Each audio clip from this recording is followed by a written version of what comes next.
Welcome everyone to 284 News. My name is Javon Wilson. I'm Kamal Haynes. And I'm Ron Grant. And we are so thrilled and happy to be coming to you live out of the beautiful British Virgin Islands. The content continues via our website, 284media.com. In today's news, new cases of COVID-19 identified at recent public events in the BVI. Attendees asked to monitor themselves for symptoms. The commemorative book launch of the 1949 March to be held virtually due to COVID-19 exposure. We also see Honorable Julian Fraser calling out residents for dumping derelicts at the Seacows Bay dock. House of Assembly says it is ensuring a smooth budget process. And we also see the Western community to now benefit from an emergency siren. And today we are live with Miss Sylvanna Charles. She's talking to us about Christmas on the Key taking center stage. We have all the details with these stories and so much more in today's edition of 284 News. Ladies and gentlemen, it's a brand new season of The Art of a Distinguished Gentleman, a show poised to help guide modern-day men into 21st century distinguished gentlemen. It doesn't always involve suits and, bow ties, but raw, real-life lessons that translate to grounded, community-minded, well-rounded men. This season, I'm taking you on an entirely different journey, from chefs to dancers, philanthropists, communications specialists, and much more. I'm heading outside in the field to share the journey of some of the BVI's best and brightest men. From East End to West End, Bojangara, Jackson Lake, not forgetting Antigua. Our Virgin Islands gentlemen are doing the damn thing, and I'm so proud. Get ready to reason, reflect, and redirect. We are the movers and shakers of this generation, and we ain't afraid to show it. The Art of a Distinguished Gentleman, Season 3 by yours truly, Ron Grant, raising a generation of greatness. Welcome back, everyone. It's Tuesday, November 23rd, 2021. We're coming to you live and direct from the beautiful British Virgin Islands. I'm Ron Grant. And my name is Javon Wilson. So happy to be bringing you your daily dose of 284 News, local, regional, as well as international content. And a happy Tuesday's wish to each and every one of you. Before we get into our newscast, immigration detainees escape custody once again here in the BVI. The Honorable Melvin Mitch Turnbull calls for the VIP government removal. Premier Foy blasts former Governor Augustus J.U. Jaspert for irresponsible drug claims, and countries have achieved independence, yet the VI is still wrestling with the idea, says Bishop John Klein. All right, viewers, at the top of our headlines as well, Honorable Julian Fraser strongly condemning the dumping of derelicts at the Seacows Bay dock. Now, just a few days ago, he visited the scene to highlight what he called a flagrant disregard for public property, despite efforts by officials to keep the dock operational. Let's watch. Saturday, November 20th, 2021. This I'm looking at here is the Seacows Bay Fisherman Dock and the haul out ramp. I want you to take a good look at this photograph that I'm showing you, this video I'm showing you, what the condition is here. And it is not as if this place hadn't been cleared out several times. And when you try to block it off, people complain, oh, you can't block it off, people need to use it, you need to drive out here. But look what happens. They don't need to drive out here. What they need to do is to create a junkyard out of it. If I take the decision now to go and bullard off the whole area in the front out there at the main road, those same people will come back complaining again. But they're not saying anything regarding this right now as it is. This is deplorable, it's disgusting, and it's unacceptable. How do we settle for this? I can show you videos and photographs of this place being cleaned. And you must know that it wasn't always like this. How many times must you go through the same thing? Oh no, you can't block it off. People need to drive out here. People need to get out there. They need access to it. But look at it. Look at it. Look at it. How much money must be spent doing this? How often must we do it? This is it. This is what goes on. And then people will tell you, oh, you got a district looking like CHIT. Who cares? Nobody cares. Look at it.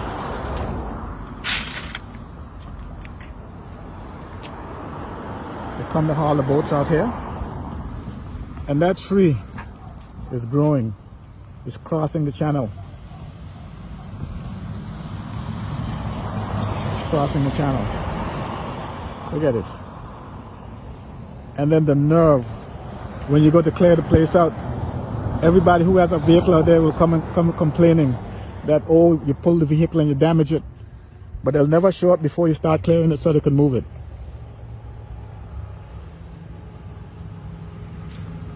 Over and out. Saturday, November 20th, 2021. I'm Julian Fraser, the representative for the 3rd District. Seemingly a territory-wide issue as Honorable Julian Fraser seek to really appeal to residents to stop dumping derelicts. You know, there is a place of disposal for those items, and especially as we continue to beautify the territory for a healthy opening of the tourism season, we trust that persons can take responsibility of themselves. Definitely, Giovanna, territory-wide issue. I think the problem that the 3rd District representative is having is one that many representatives throughout the territory are experiencing in trying to beautify their districts, yet residents do not see fit to take care of it as well. All right, viewers, we're going to head straight into our newscast for today. The Ministry of Health and Social Development has confirmed that positive cases of COVID-19 attended the Fish Fete on Saturday, November 13th. That would have been that was held on the festival grounds, as well as the Honor Society induction ceremony that was held on Monday, the 15th of November 2021 at the Age Lavity Stout Community College. Now, viewers, the ministry is now asking all persons that attended the Fish Fete as well as that event at the college to monitor themselves for symptoms for the next 7 days and strictly adhere to all the public health protocols of proper mask wearing, social distancing, and hand hygiene. Now, if you attended any of those events or have been in contact with someone who attended either of these events and are currently experiencing symptoms associated with COVID-19, then you should immediately self-isolate and call the public health unit to schedule your test. Now, viewers, just as a reminder, symptoms of COVID-19 include but are not limited to dry cough, tiredness, runny nose, loss of taste or smell, muscle or joint pain, sore throat, headache, aches and pains, diarrhea, a rash on the skin, or discoloration of fingers or toes as well. Now, individuals can contact the public health unit at 468-4936, or you can email phu@gov.vg with your name, date of birth, and the symptoms that you are experiencing to schedule testing. The Ministry of Health is also reminding residents that COVID-19 continues to circulate in the territory and that they should remain vigilant and continue to adhere to the public health protocols. This comes as no surprise as we begin to open up and realistically begin to live with COVID-19. Infections are expected to continue. I think what is being reiterated here, and I think the fact that we really need to adhere to those protocols and do what we can to police our very own selves. Absolutely. Viewers, continuing on, the commemorative book launch of the 1949 March scheduled for tomorrow, Wednesday, November 24th, is going to be virtual due to the recent exposure, which we just discussed. It is, of course, organizers are taking heed and want to make sure that they're making the best and safest decisions. As such, it will be viewed via the government website, and persons can join in at 5 p.m. To see that event, which is now virtually. Now, over the weekend, residents gathered to reenact the March of 1949, which played a very pivotal role in the history and heritage of the British Virgin Islands. In regards to the launch of the commemorative book, Director of Culture Dr. Catherine Smith said, and I quote, "The 1949 Great March brings with it a special kind of pride and excitement on the 71st anniversary of the commemorative day. The book about the 1949 March is a collaborative effort between the Ministry of Education and Culture through the Department of Culture with, of course, Ms. Gabrielle Skelton-Bardot, and Bernadine Walters-Louis. Now, in addition to that, persons are really encouraged to support the college. Dr. Smith added that the subject matter of this book covers one of the greatest defining moments in the life and, of course, story of these Virgin Islanders. She added, "We offer the utmost congratulations to Mrs. Bernadine Walters-Louis and Miss Gabrielle Skelton-Bardot, and we are undoubtedly excited because this book is written for high school readers of course, with a certain and many others will be reading this book. We must work to ensure," she said, "that no student graduates from the high school without reading this impactful book. This is truly a required reading." Now, viewers, co-author Bernadine Walters-Louis said, and I quote, "Understanding why over 1,500 persons took to the streets of Road Town in the 1949 march was rewarding. For the march was an important step in our political journey, a journey that we must continue until the people determine that we are the ultimate statue we will be." Now, viewers, I encourage you once again to tune into the virtual celebration of this remarkable event that's going to be taking place tomorrow at the Government of the Virgin Islands website at 5 p.m. All right, and a great way, of course, to commemorate 72 years after that great March 1949. I recall listening to Bishop Klein in church just last Sunday, and one of the things he said was that really stuck out to me is, you know, we exist because they resisted. And I must say that I was a little disappointed in the turnout to that march just on Sunday, simply because it's such a significant representation of history, but we trust that this information can be passed on to future generations, and all that is needed to be done will be done to ensure that that happens. Up next, West End community to benefit from a siren, and House of Assembly say they are ensuring a smooth budget process. We have all the details when 284 News returns. Stick with us. You value traditions. You value music. You value education. Family. I love you. Service. Thank you. You're welcome. Love. Life. At Popular, we're committed to you and everything our community values. For the things you value the most, count on us. Popular. Viewers, welcome back to 284 News. Now, residents and visitors of West End Tortola will be better prepared for emergencies after the installation of a new early warning siren at the West End Community Center. Now, viewers, nearby residents may hear brief testing of the unit installation on Tuesday. That was actually earlier today. Residents should have expected, based on the report, for the unit to sound off 1 minute as a part of the regular Friday systems testing, including the November test that was scheduled for November 26. Now, viewers, the siren is designed to alert residents who are outdoors that they should check for safety advice from the Department of Disaster Management via local radio. It is the 16th to be installed, joining units placed in strategic locations around Tortola, Virgin Gorda, Yas Van Dyke, and Anegada.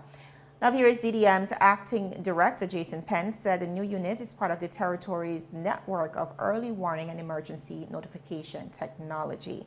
He said, and I quote, "The goal of the National Early Warning and Multi-Hazard Alert System is to reach as many persons as possible, which requires us to utilize every method available to us," Mr. Pence said. He added, and I quote, "At that moment, this includes emergency broadcasts on local radio stations, the DDM Alert app, the DDM's website and social media accounts, our network of sirens, smart radios, and handheld radios, that is, as well as messages issued via partnerships with mobile phone providers," end of quote.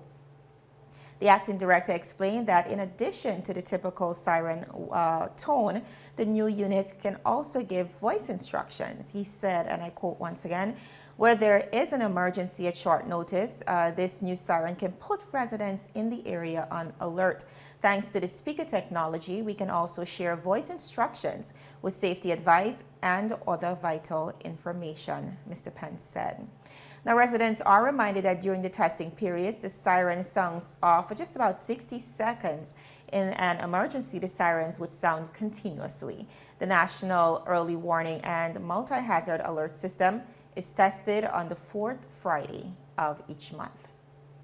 The House of Assembly of the Virgin Islands is ensuring a smooth process, they say, for the passing of the territory's 2022 budget. Premier and Minister of Finance, the Honorable Andrew A. Ford, presented, as we know, the Appropriation Bill, or the Appropriation 2022 Act 2021, at the 13th sitting of the third session of the Fourth House of Assembly last week on Thursday. Now, this act contains the estimated financial requirements for expenditure on all services of the government for the current or succeeding financial year. Following the presentation, a motion for the second reading of the bill was proposed, and the Premier, being the Minister of Finance, presented the annual financial statement or budget address under the theme Strategically Positioning New Industries with Sustainability and Innovation. Now continuing to improve the standard of living with focus on education, small business, healthcare, and technology. The motion for the second reading of the bill was read and seconded after the budget address is delivered, following which the sitting was then adjourned to a date that is to be announced after the completion of the Standing Finance Committee process. Now, viewers, the Standing Finance Committee is, of course, a committee of the whole House with the principal order to examine the annual and supplementary estimates of the territory in detail and to examine how departments of governments carry out their responsibilities. It is, of course, chaired by the Speaker of the House of Assembly, the Honorable Julian Willock. Now, Honorable Willock said the committee is currently meeting with department heads, statutory bodies, and constitutional agencies and their heads to discuss financial details and plans for the upcoming year. He said after the standing finance deliberations, the committee's report will be presented to the House by the Premier, who shall move that the report be adopted and debated. The Speaker continued by saying that when the House resumes, the debate will commence and will be confined to the financial and economic state of the territory and general principles of government policy as indicated by the appropriation bill. Now, at the conclusion of the debate and the passing of the bill, it is then to be assented to by the Governor, which paves the way for programs and projects by government ministries and departments to receive funding.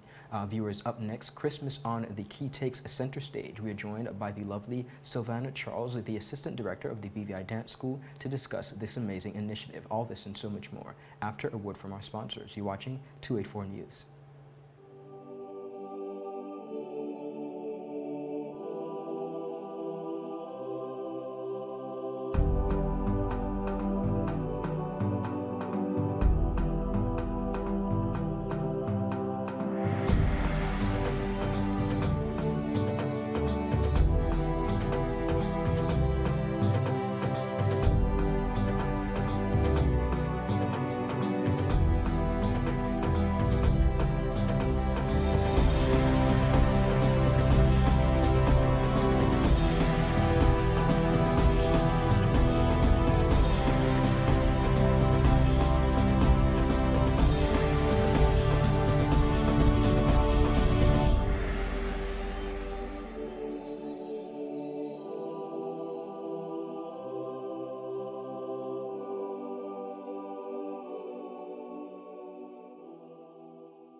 Hello viewers, welcome back and thank you so much for sticking with us. As promised, we are joined by Assistant Director of the BVI Dance School, Miss Sylvanna Charles. Of course, Christmas is fastly approaching and a number of amazing events are being held. Of course, we are here to discuss Christmas on the Key. Sylvanna, welcome to 284 News.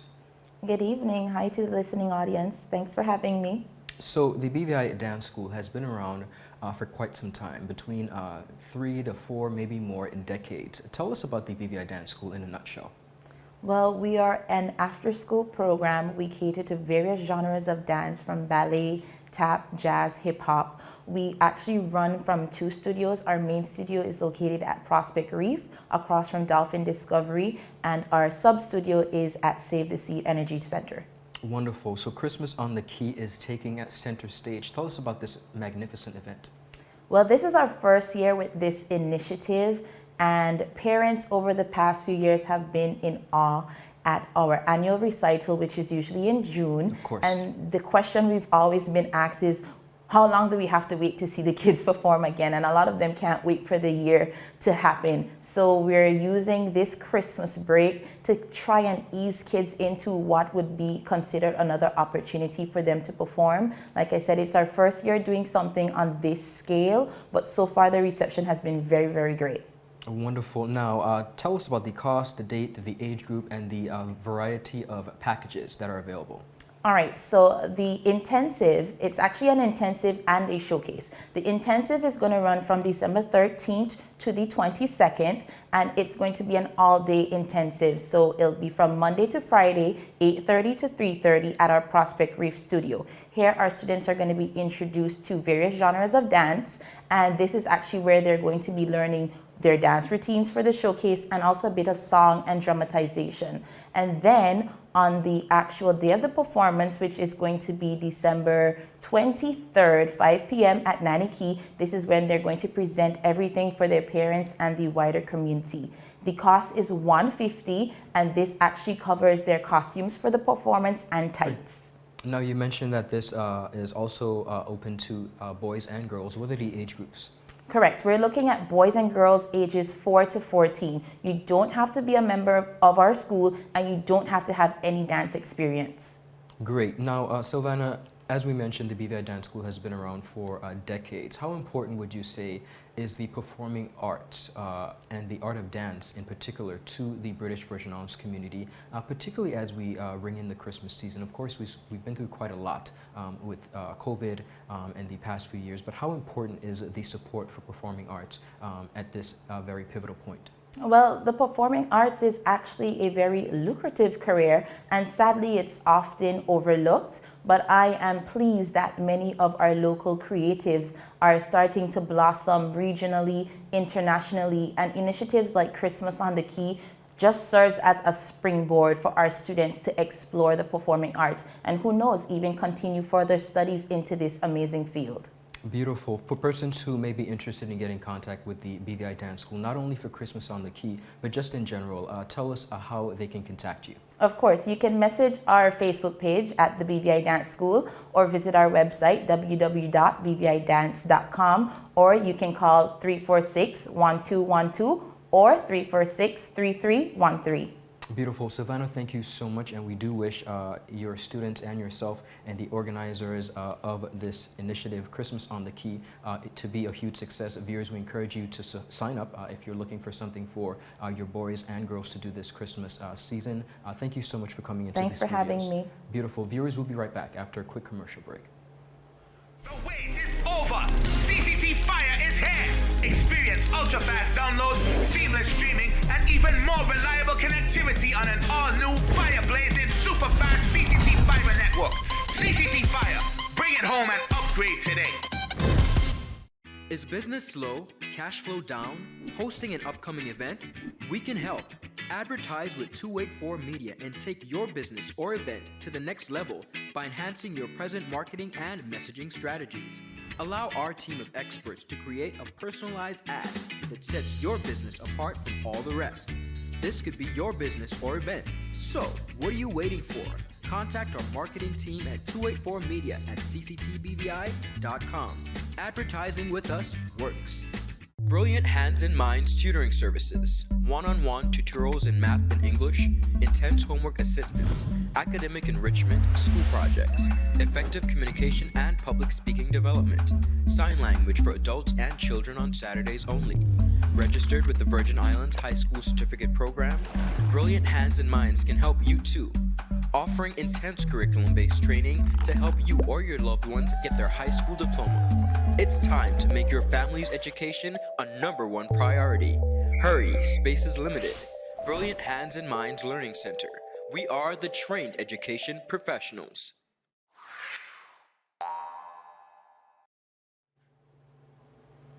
Viewers, welcome back. And now a look at a story that really took the world by storm. Now, viewers, Leonardo Dicaprio is now set to play a religious cult leader in the upcoming film Jim Jones. The 46-year-old Oscar winner is in final talks to portray Jim Jones, the man who orchestrated the 1978 Jonestown massacre. In what is considered one of the most bizarre events in history, viewers, Jones led more than 900 of his followers to suicide in a remote commune in Guyana, where he urged them to drink a cyanide-laced punch. Those who resisted were injected with the poison or shot by armed guards. Now, viewers, the scale and gruesome nature of the deaths would then etch Jim Jones into world history, with many books, documentaries, and movies chronicling his life and crimes. It also birthed the popular euphemism, "Don't drink the Kool-Aid," which is now utilized whenever warning others about blindly following something. Now, viewers, one person out of Guyana, Miss Mary Macedo, said, and I quote, "Before oil, whenever people hear about Guyana, they would think about Jim Jones. Now, Jim Jones and oil is what keeps our name in people's mind." She was a shopkeeper at the time, as a matter of fact, a child at the time of the Jim Jones mass suicide. Now, viewers, the West's fascination with the events was once again rejuvenated when it was announced just recently that Mr. Leonardo Dicaprio will be playing Jim Jones in the upcoming movie. This is not surprising, as the story of Jim Jones does make for gruesome entertainment. A popular Pentecostal preacher in the 1960s, Jones became well followed by many African Americans and other minority groups based on his gospel of social justice and inclusion. Jones would set himself apart from the other white preachers by railing against racism and capitalism, setting up the People's Temple as being a mecca of equality. Now, viewers, this message of inclusion, bolstered by Jones' fake healings he began to perform, would then see numbers growing from 100 to thousands. However, as his reach grew, so too would be his paranoia, drug dependency, and brutality. Now, viewers, Jones' biological son, Mr. Stephen Jones, stated, and I quote, he was speaking about his father, that is, he said, "His message was incredibly violent as time went on, and it was erratic. If we weren't having an open meeting where he was trying to bring in new members, we were having closed meetings where he was trying to control the members," end of quote.